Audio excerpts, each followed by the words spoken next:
Dördüncü amil ihsan ve Allah'a qarta hushyor bo'lish, ya'ni muraqaba. Bismillah, alhamdulillah, assalatu vassalamu ala rasulillah. Assalamu alaykum ve rahmatullahi ve barakatuh. Tüvendi dehtanlağa İmam İbn Qayyim al-Jawziyya rahimahullah'ın bir dostqa samimi nasihat risalasidan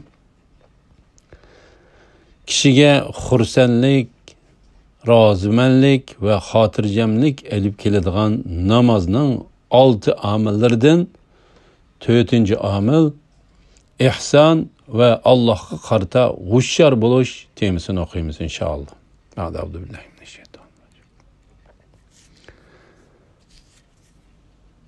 İhsan ve Allah'a qarta hushyor bo'lish, ya'ni muraqaba. İhsan kişinin Allah'a xuddi Allah'ını görüp turgandek ibadet qilishi deganlik bo'lib, bu Allah'a qarta hushyor, ya'ni muraqaba bo'lishni taqozzor qiladi. Bu holat Allah'ning ism sifatlariga qarta kamil iymonga ega bo'lishdan manbalandi. Bu şu darajadagi kamil iymonki, siz uning osmonlarning ustidagi arshning ustida butkul mahluqotning ishlarini o'rinlashtirayotgan ve olamni boshqaradigan buyruqlarini chiqarayotganligini ve shuning bilan bir vaqtda bandalarining ish harakatlarini ve jonlarining uning huzuriga qo'yilganligini tasavvur qilgandek bo'lasiz. Bu holatda mu'min banda bularning hammasiga qalbi bilan shahid bo'ladi ve Allah subhanahu ve Teala'nın isim sifatlarının tadbiq qilinishini boshdan kechirdi.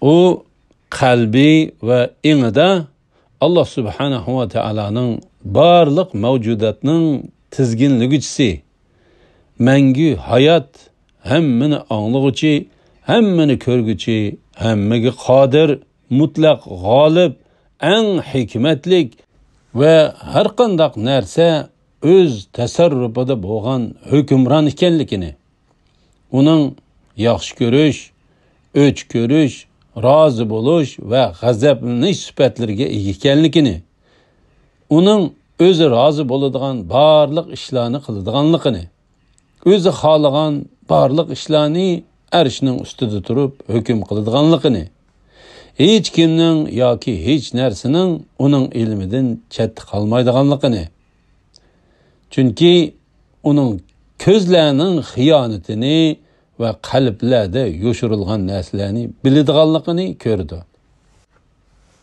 Bu xil hushyorlik holati qalbning barliq amallarining manbasi bo'lib, u Allah subhanahu ve Teala'dan hayo qilishni, uni hurmatlashni, uningga yuzlanishni taqozo qiladi.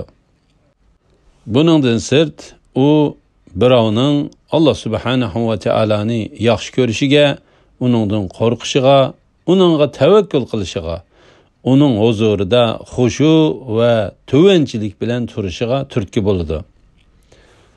U yana shaytonning barliq vasvasalarini ve shak shubhilarni yo'q chiqarib, qalb ve ongni yolg'iz Allohga beg'izlashga imkoniyat yaratadi.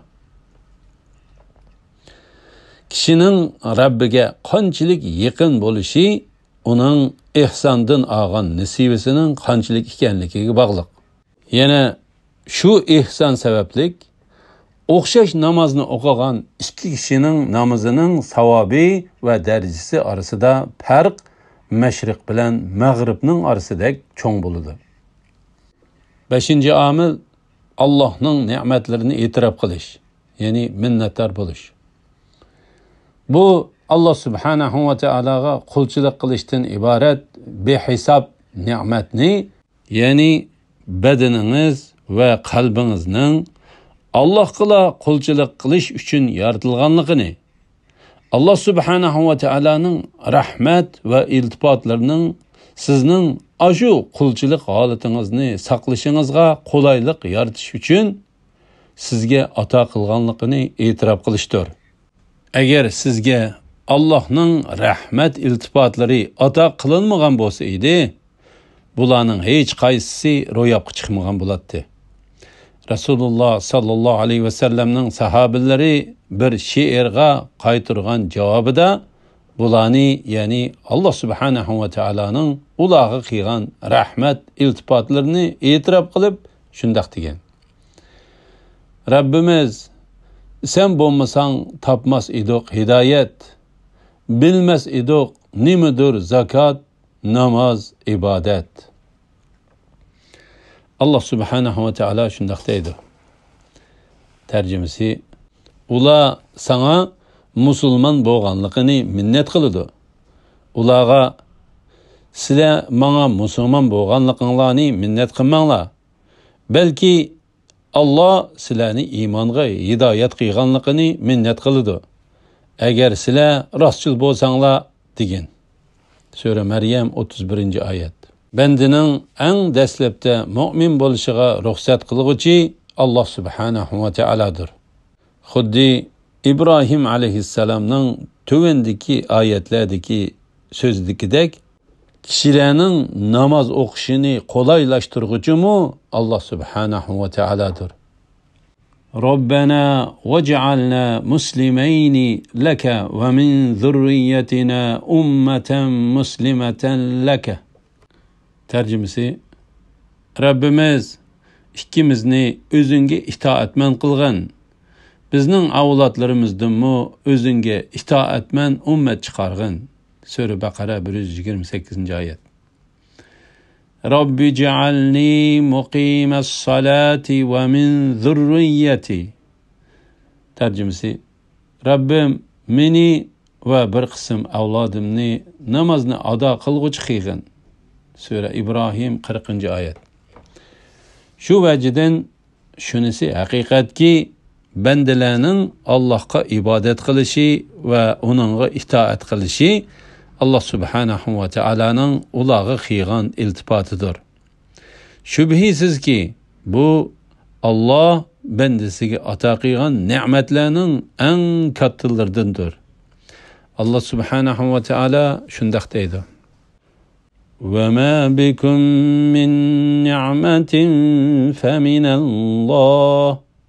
Tarjimasi: sizlar bahriman bo'layotgan ne'matlarning hammasini Alloh bergan. Sura Nahl 53-oyat. وَلَكِنَّ اللَّهَ حَبَّبَ إِلَيْكُمُ الْإِيمَانَ وزينه في قلوبكم وكره إليكم الكفر والفسوق والعصيان أولئك هم الراشدون. Tarjimasi: lekin Allah sizlarga iymonni qizg'in so'ygizdi va uni dillaringlarda ko'rkam qildi. Sizlarga fosiqlikni, kufrini va gunohni yomon ko'rsatdi. Ana shular Allohning fazli va ne'mati bilan to'g'ri yo'lda bo'lg'uchilardir. Alloh hammani bilguchidir, hikmat bilan ish qilg'uchidir. Sura Hujurat 7-oyat. Mazkur amil hozirgacha tilga ilingan omillar ichida Allohning bandalari uchun eng katta va eng manfaatli omillarning biridir. Shunga insonning tavhidi qancha kuchli bo'lsa, uning bu omildan oladigan nasibasimi shuncha kamil bo'ladi. Bu omildan qo'lga keltiriladigan foydalardan biri shuki, u qalbning qilingan yaxshi amallardan ko'ranglab ketishining oldini oladi. Chunki banda Alloh subhanahu va taolaning uni hidoyat qilganligini, uning mu'min bo'lishining Alloh subhanahu va taolaning iltifoti ekanligini e'tirof qilganda va muayyanlashtirganda o'zining yaxshi amallariga maftun bo'lib ketmaydi. Hatto shu sababdan o'zini boshqalardan ustunmi his qilmaydi. Shu sababdan bu xil chakana hissiyotlarning hammasi uning qalbidan darhol chiqarib etiladi-da, natijada u shu amallari haqida so'zlab yurmaydi va shu sababli o'zini boshqalardan yaxshi deb qarab olmaydi. Allah subhanahu va taolo tarafidan qabul qilingan har qanday yaxshi amalning mohiyati ana shunday bo'ladi. Allah bizga ato qilgan ne'matlarni e'tirof qilishning yana bir foydasi shuki, banda bu orqali haqiqiy madhilashga loyiq zotni, ya'ni Allah subhanahu va taoloni madhiyalaydigan bo'ladi. Xuddi birov o'zi bahramand bo'layotgan ne'matlarni Allah subhanahu va taoloning ato qilganligidan iborat reallikni e'tirof qilgandek, maqtash, madhilash jihatimi o'zini maqtashning o'rniga barliq hamd sana maqtashlarning Allah subhanahu va taologa xos ekanligidan iborat reallikni e'tirof qiladi. Bu foyda bendining Allah subhanahu va taolo haqidagi tavhidining komil ekanligini ko'rsatadi. Demak, kishi yuqorida zikr qilinganlarni e'tirof qilmay va boshdan kechirmay turib, mustahkam tavhid maqomiga ega bo'la olmaydi. Kishi buni tunib yetgan hamon o'z maydonida mustahkam turadigan bo'ladi. Qalb buni boshdan kechirsa, uning dunyodagi hech bir ne'matni tanglashtirib bo'lmaydigan mevasini tetiydi. Ya'ni bir odam shu chaqda ondan Allohning muhabbati va yaqinchiligiga cho'miladi. Shuning bilan bir vaqtda u Allohning hamrohligidan illiqlik his qiladi. Allah bilan uchrashishga tashna bo'ladi.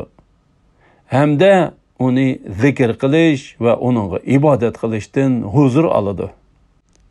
Darvaqa yuqoriqilarga tutishadigan yo'llarning hammasi birov uchun etilib qolganda, qalb bulardan o'zini elib qochganda, kishining hayotida hech qanday yaxshilik bo'lmaydi. Allah subhanahu va taolo bundaqlarni sifatlab shunday deydi. Tarjimasi: Ey Muhammad sallallohu alayhi vasallam, ularni, ya'ni kuffarlarni mayliga qo'yivat. Yeb ichib, o'ynab kulib yursin. Ular behuda orzular bilan bo'laversin. Ular uzoq qolmay o'z qilmishlarining yomonligini biladi. Sura Hijr 3-oyat. Alhamdulillah, yuqorida İmam İbn Qayyim al-Jawziyya rahimahullohning bir do'stga samimiy nasihat risolasidan 4-omil ihson va Alloh qarta hushyor bo'lish, 5-omil Allohning ne'matlarini e'tirof qilish temalarini oldinglar. Kelar qitimda 6-omil yetarlik terishmaganligi uchun o'zini ayiblash temasini o'qiymiz inshaalloh. Sallallohu ala Muhammad va ala alihi va sahbihi va sallam. Assalomu alaykum va rahmatullohi va barakatuh.